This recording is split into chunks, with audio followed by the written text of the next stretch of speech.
ولا تقف ما ليس لك به علم إن السمع والبصر والفؤاد كل أولئك كان عنه مسؤولا. Bismillahirrahmanirrahim. Alhamdulillahirabbil alamin. Assalatu wassalamu ala asyrafil anbiya'i wal mursalin sayyidina Muhammadin wa ala alihi wa ashabihi ajma'in. Wala haula wala quwwata illa billahil aliyil azim. Thumma amma ba'd.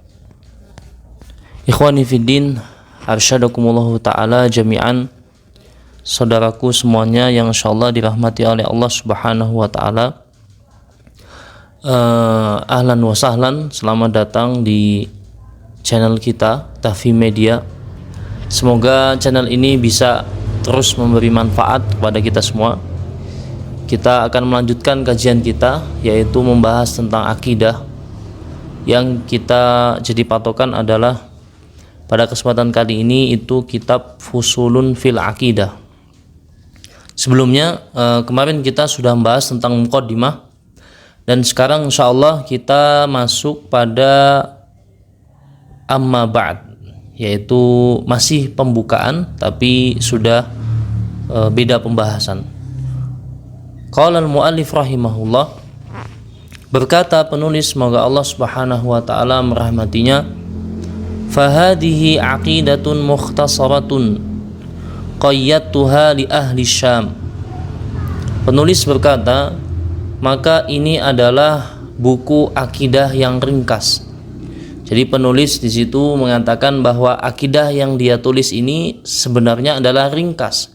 Cuma isinya begitu padat sehingga penuh dengan masail-masail yang mencakup buku-buku yang tebal.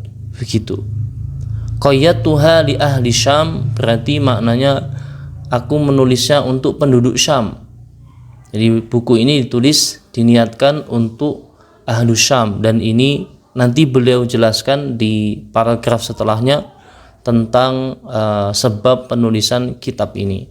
Nah, sebelum kita lanjut, ada baiknya kita memahami dulu beberapa hal yang penting seputar akidah Islam supaya kita bisa memahami utuh apa itu akidah Islam. Yang pertama yang perlu kita pahami adalah ta'riful akidah. Pengertian akidah. Jadi akidah itu apa sih? Nah, akidah secara lughatan, secara bahasa diambil dari kata-kata aqada. Aqada. Yang maknanya adalah mengikat. Ya, ini simpul. Aqdun bimakna simpul, ikatan. Nah, kenapa akidah diambil dari kata aqada itu artinya ikatan? Karena memang masalah akidah adalah masalah yang ikatan dan simpulnya harus kuat. Dia tidak menerima kecacatan dan keraguan. Akidah itu harus kuat.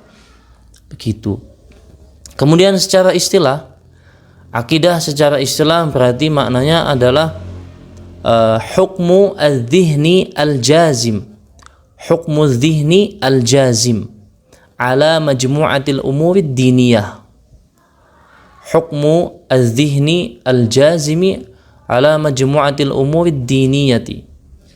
Akidah secara syariat atau secara istilah maknanya adalah hukum yang bersifat akal atau keyakinan yang memiliki jazm.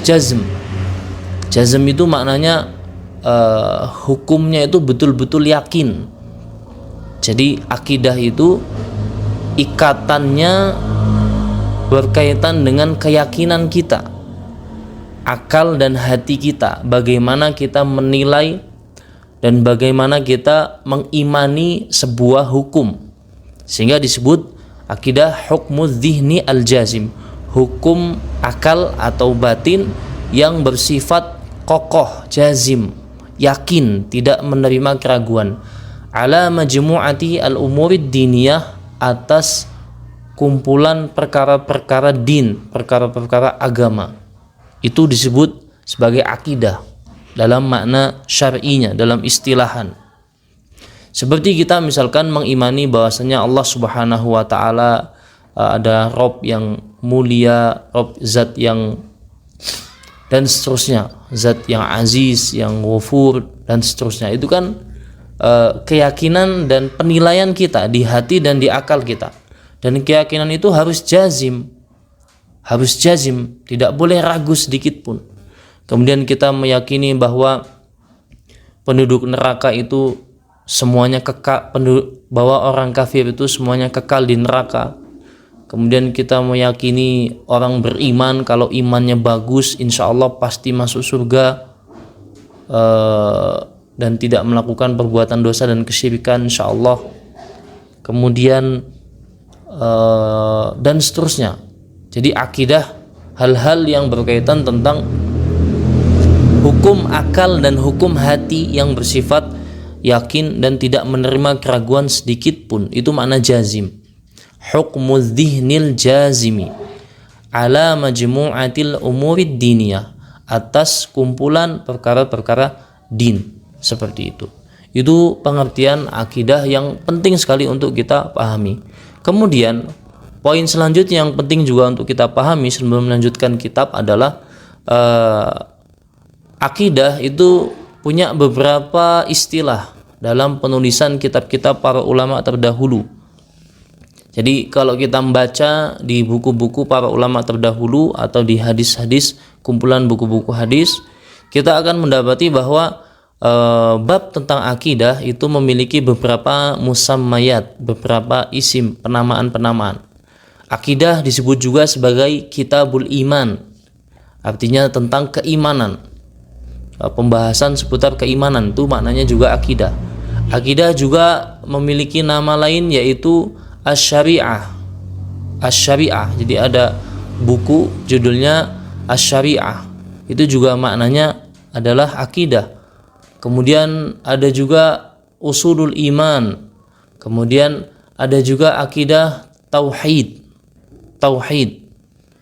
Kemudian al-fiqhul akbar, fikih yang besar. Itu semua adalah nama-nama dari akidah Islam, seperti itu. Nah, kemudian ada hal penting yang harus dipahami, yaitu apa bedanya antara akidah dan tauhid.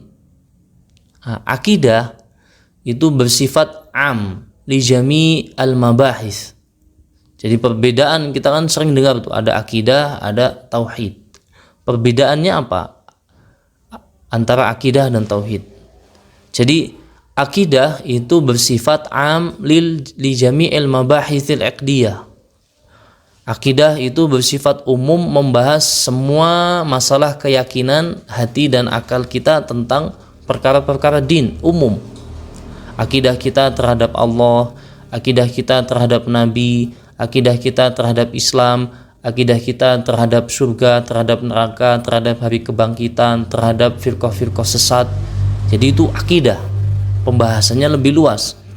Sedangkan kata-kata tauhid itu pembahasan akidah yang pembahasannya itu hanya berfokus di masalah akidah seputar Allah Subhanahu wa taala. Aqidatu al-umur al-aqdiyah atau al-aqdiyah allati tata'allaq billah atau mu'taqaduna fillah. Jadi kalau tauhid itu khas, lebih khusus, yaitu membahas tentang perkara-perkara yang berkaitan dengan hak Allah. Apa hak Allah? Apa kewajiban kita kepada Allah? Apa nama-nama Allah, sifat-sifat Allah, bagaimana cara ibadah kepada Allah, kemudian dan seterusnya. Itu tauhid. Jadi tauhid itu lebih khusus daripada akidah. Itu poin, beberapa poin yang penting. Kemudian kalau ada pertanyaan, sejak kapan munculnya istilah Ahlus Sunnah wal Jamaah? Ini poin penting juga yang harus kita bahas. Jadi zaman dahulu Islam itu ya Islam.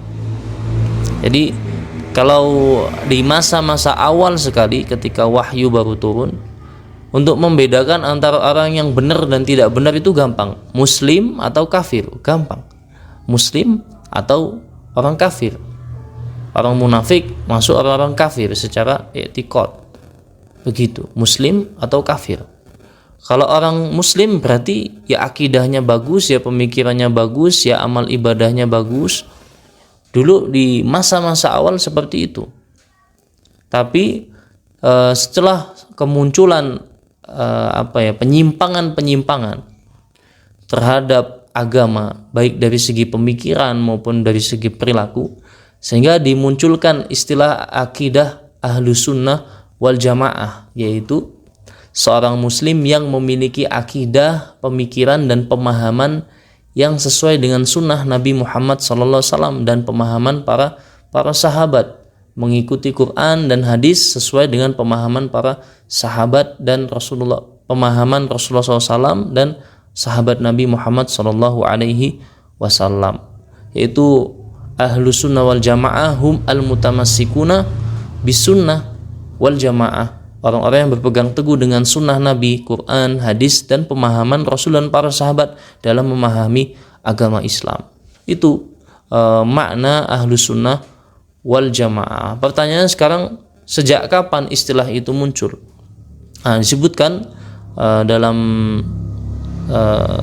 salah satu literatur yang ana baca, bahwa kalimat Ahlus Sunnah wal Jamaah itu sudah disebutkan kata Ahlus Sunnah bahkan di zaman Nabi Muhammad SAW, ketika Rasulullah SAW menafsirkan ayat A'udzubillahi minasyaitonirrajim, yauma tabayyaddu wujuhu wa taswaddu wujuh fa ammal ladzina bayaddat wujuhum fa fi rahmatillah hum fiha khalidun wa ammal ladzina aswaddat wujuhum akafartum ba'da imanikum.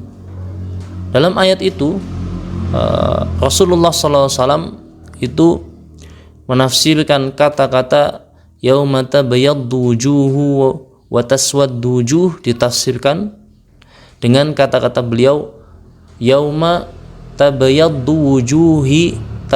wujuhu ahli sunnah wa yauma tabayyaddu wujuhu ahlil bid'ah, gitu dalam riwayatnya.